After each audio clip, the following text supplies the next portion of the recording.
our tools and materials video for this week, actually for this month. And today I want to talk about paper. Paper is very, very important, and it has a great effect on the quality of our work and the techniques that we use and the way that the paints react on the paper.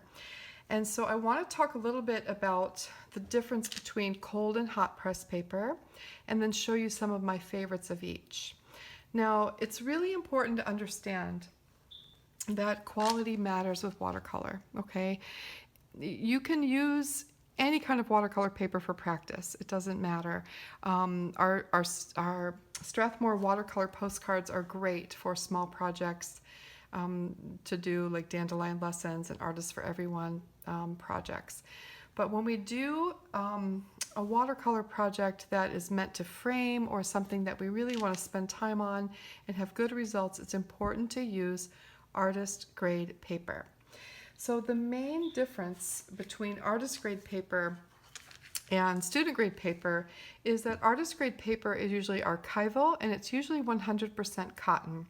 And this makes a big difference. It makes a big difference in how our work stands the test of time, so it doesn't yellow and become brittle.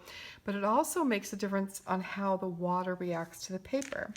And I have here a small piece of Arches 100% cotton cold press watercolor paper.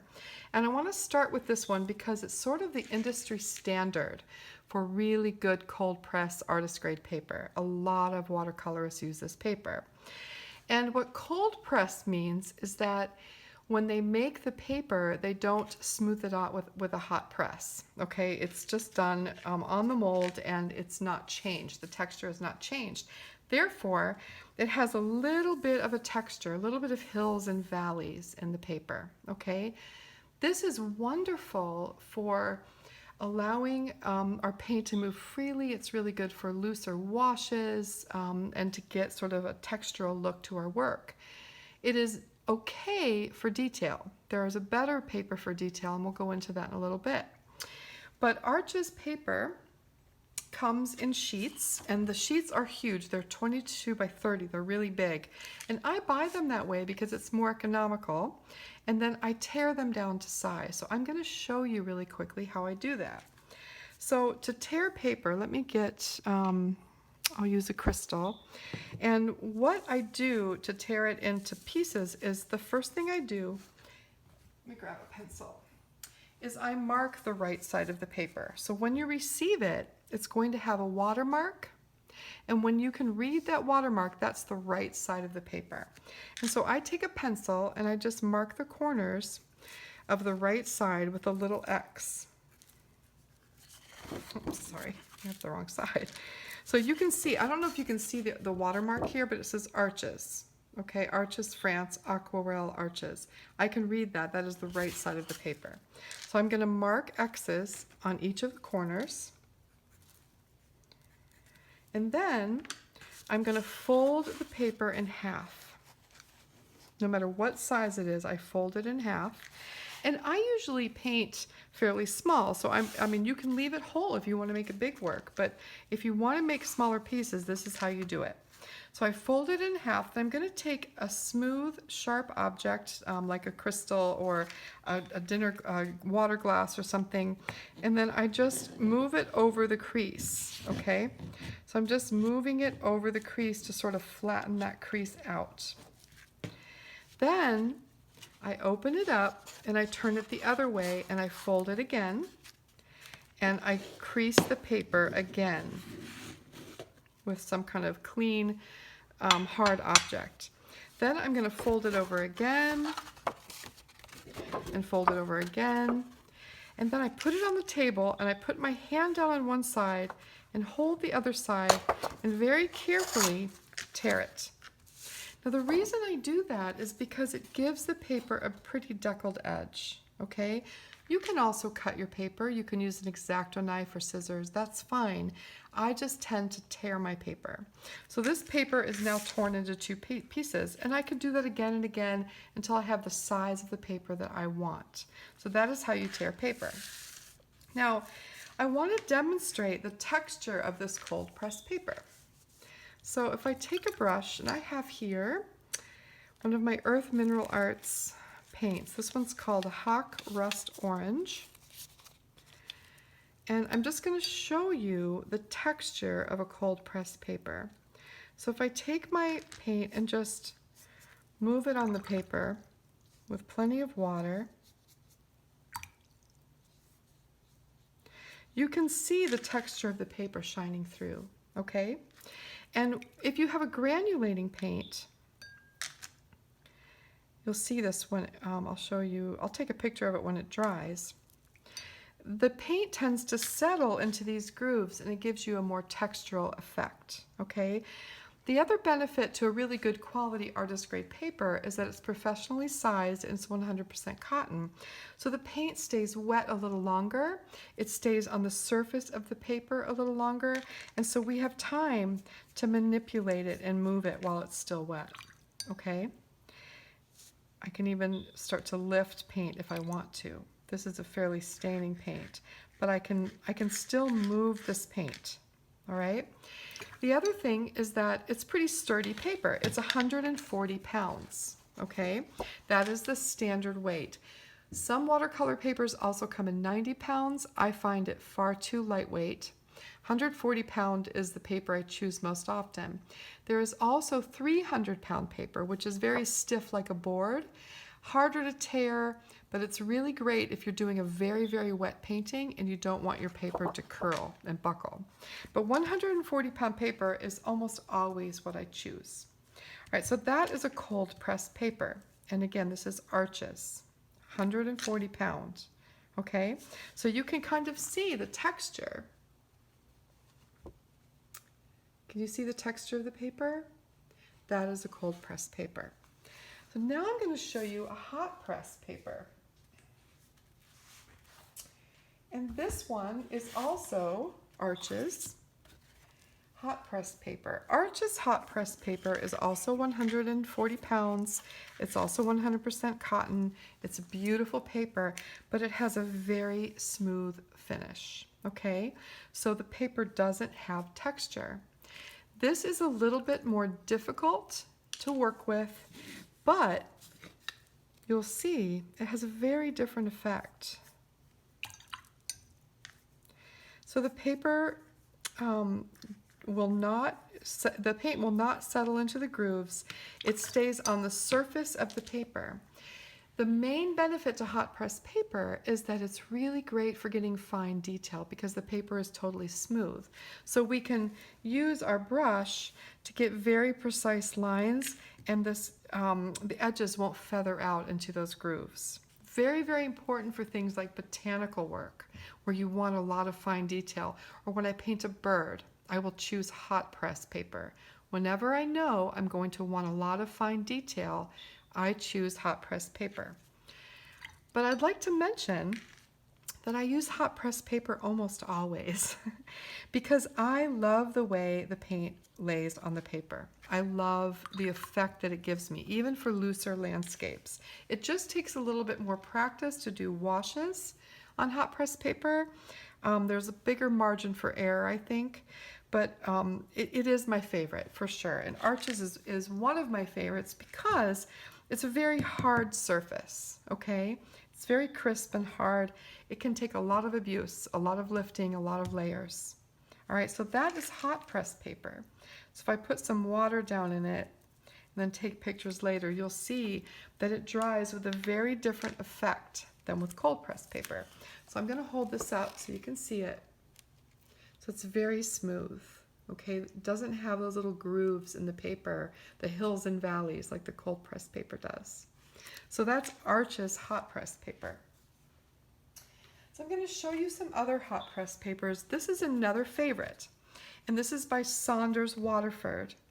Now the first two that I showed you came in big sheets and I tore them to size. This paper is 9 by 12, okay?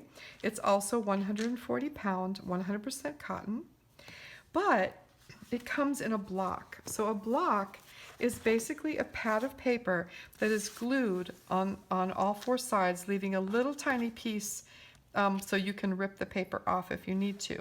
So you can see in this painting the very, very smooth texture and how the paint has dried. The granulation shows off in a very different way. Okay, but if I wanted to remove this piece of paper, basically,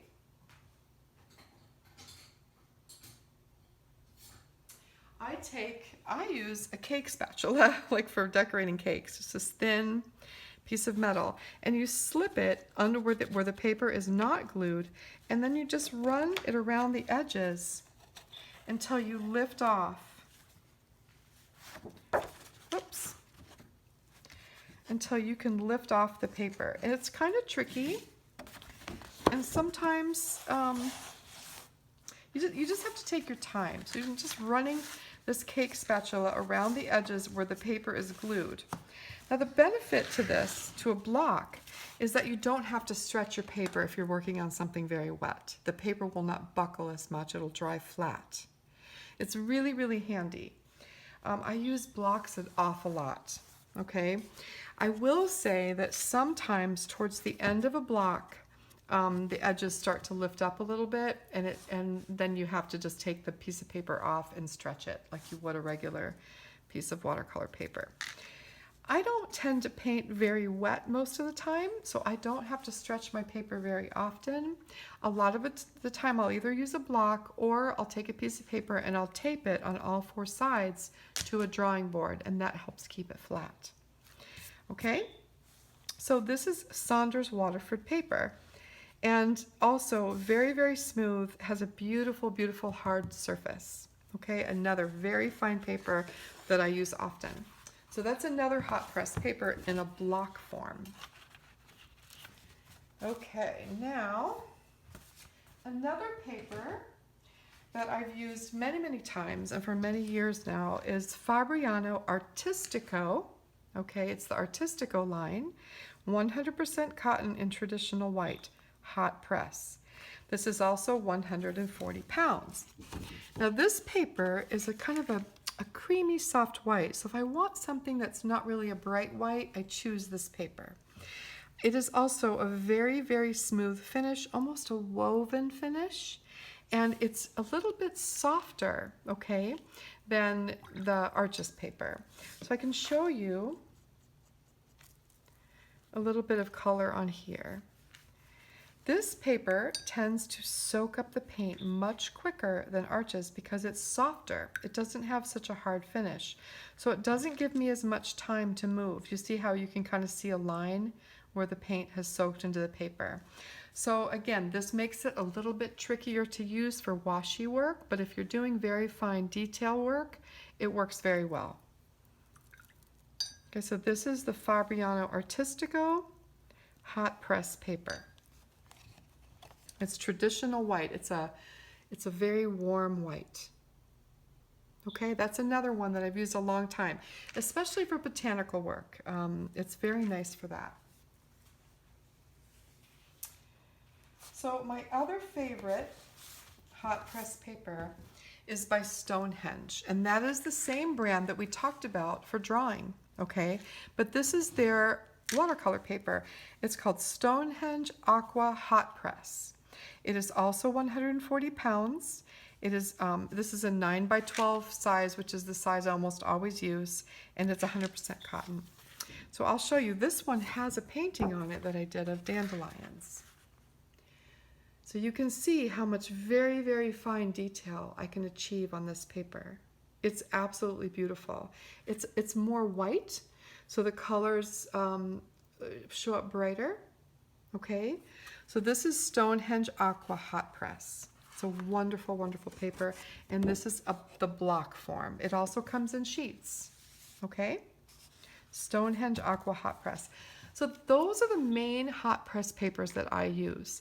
There are many other brands. If you have questions about any brands, I have tried almost all of them, and I will let you know my honest opinion. Okay, so just feel free to ask me if you have questions, any questions at all about this. So that is the Stonehenge Aqua. So going back to cold press, Stonehenge also makes a cold press paper. This is Stonehenge Aqua Cold Press, also 9x12, 100% cotton, 140 pounds. This is an excellent paper, and you can see I did a bunch of little tiny landscape studies in here, and you can see that, once again, you can see that texture of the paper, okay? It has a texture to it, all right? It's beautiful. Also beautiful, beautiful paper. Stands up to lifting and scrubbing and all of that. I've been very, very pleased with this paper. It is a little bit more affordable than the Arches or the Fabriano. Okay, so that is Stonehenge Aqua Cold Press for more washy work, a little bit easier to use than the hot press paper. Another cold press paper that I really, really like is this one, and it is called Kilimanjaro, and it is made by Cheap Joe's. It is their house brand, so it's pretty affordable. It's still, you know, it's more expensive than a student grade paper, but it's more affordable than like an Arches or Fabriano paper. This one is also, it's cold press, 100% cotton, 140 pounds. It's in a block. It's bright white, and I love the texture of this paper. I don't know how well you can see that, but it is absolutely beautiful, and I find I can get really nice fine detail on this paper as well. It's not quite as textured as the others. Okay, so again, a beautiful, beautiful cold pressed paper with a lovely finish to it. Love this paper. And then I wanted to show you one more. And this is a little bit of a specialty paper. It's also by Arches, and it's called Arches Huile or Oil. And it is cold pressed, also 140 pound, also 100% cotton and 9x12. This paper comes in a pad, so it's only glued on one side, and you can just remove one piece of paper, okay? Now, this paper is meant for oil paints. Okay, so you can use it with oils, acrylic, gouache, charcoal, pastels, pencil, watercolor. It is more heavily sized than other papers. That means it has more gelatin used in it, so it resists the medium a little bit more, and so it doesn't soak into the paper. Now this is super, super handy sometimes. So you'll see, like when I first start to paint on it, it doesn't soak into the paper at all. It almost beads on top.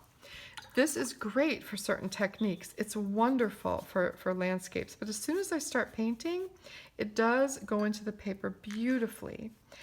It just has a different feel to it. It's very hard, and the colors show up just so vibrantly on this paper. I love it. I use it for landscapes. I don't use it for anything that I want fine detail, because let's say I'm painting water and I want to have a little bit of highlight in my water. If I pull my brush over it lightly, I can leave little specks of white in the paint. It really resists the paint at first, but then once you start working into it, you can get rid of that rather quickly if you want to. It's just beautiful paper. Gives you a lot of time to work. All right, so that's Arches Huile or Arches Oil paper. Also really fun to experiment with. Okay, I do use this frequently for landscapes. It is absolutely gorgeous. And you can see how beautifully the paint granulates on this paper. Okay, it's not quite as textured as regular Arches, but it does have a lot of texture. So on top of, there's also something called rough paper, which is very, very highly textured. A lot of expressive landscape artists use it. I don't tend to use it because it's just too textured for my purposes. But you can definitely experiment with it if you are into more loose expressive work. It's a wonderful thing. So I'm going to show you one other thing. This is a painting that I've been working on. It's a sunflower. This is a very large pad of paper. And this is the Stonehenge Aqua Hot Press. And I am using it to paint this sunflower. I don't know if you can see the whole thing. It's very big. And I'm using a mix of all of my handmade paints for this. So you can see a little bit of gold mica shimmering through here and there, and all of these beautiful earthy yellows and greens that the handmade paints provide. Hot press paper, okay? I love the way I get hard edges and I get these beautiful blooms, and it just has a different effect than it would have if I used a cold pressed paper. And then as I progress, I'm starting to get to the stage where I'm going to add more detail. I'll be able to use a fine brush and really get very clean lines, almost like drawing with pen and ink. Okay, so this is also the Stonehenge Aqua Hot Press in just a very large size. I believe it is, let's see, yeah, it's 14 by 20. So these blocks come in all different sizes, and they're very, very convenient. Now you can see that I have a piece of tissue paper on top. I just clip it to the top of the block, and that protects my painting when I'm not working on it. So those are the papers that I use the most. And again, you know, for our practice work, get any kind of watercolor paper. Get both cold and hot press for practicing. And when we do our projects, maybe do the first one on the student grade paper so you kind of get your feet wet with it. And then as you progress to your third try of a project or your final try, however many times you want to do it, then use the professional grade watercolor paper. You will notice an enormous difference and how much easier it is to work on an artist grade paper. But again, they're more expensive, so I don't use them for practicing, and I don't use them for my first renditions of something while I'm trying things out. That would be a waste of money to me. So I use them for my final projects, okay? Artist grade paper, it's really, really important. So that is really all I want to talk about for the paper. It's a really important thing. Think about the papers that you have. If you want to leave me a list of what you have, and I can tell you what I think about them. If you have any questions at all, please ask. But I do recommend that you get yourself a good supply of student grade paper for practicing in both cold press and hot press, 140 pound. It doesn't have to be 100% cotton. Some good brands for that would be the Strathmore, like 200, 300, or 400 series. Their student grade papers are really great for practicing. Also, Canson makes wonderful paper for practicing, okay? And then for your artist grade paper, choose one of the ones that I've talked about here, or if you have another one in mind, just ask me and I will let you know my experiences with it. It's really helpful. You know, I spent a lot of time practicing and trying all different kinds of paper until I found the papers that I thought really worked well for the techniques that I use. And so I am more than happy to share those experiences with you and save you the time and money from trying to discover those things on your own. All right, so that is it for today. Tomorrow I will be on YouTube with an Artist for Everyone video. And then on Thursday, I will be back here with a dandelion lesson for Patreon. And then Friday, I have a graphite techniques video for you. All right, so I hope you're having a great day. I hope this was helpful. Every month I'll talk about a different aspect of our tools and materials. And the next time I'm going to talk about brushes. But in the meantime, I want you to ask me any questions about materials that you have. Okay, you don't have to wait for the next video. If you have questions about brushes, just ask me and I'll let you know. Okay, thank you very much. I hope you're having a great day, and I will see you tomorrow on YouTube. Thanks.